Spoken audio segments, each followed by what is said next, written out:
Career lesson number 7.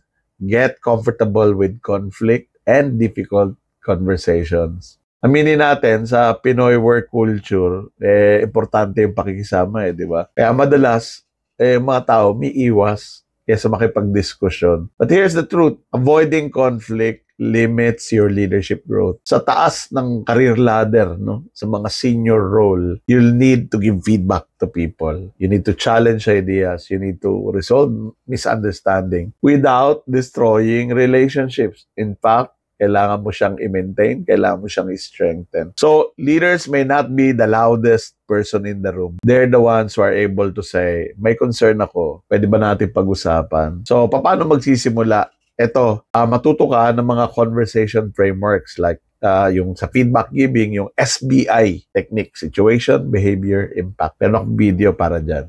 Yung GROW model, para malinaw at hindi personal lang usapan. Yung GROW stands for goal, reality, options, way forward.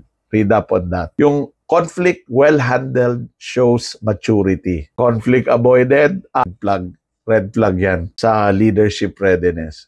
So don't fear conflict, master it.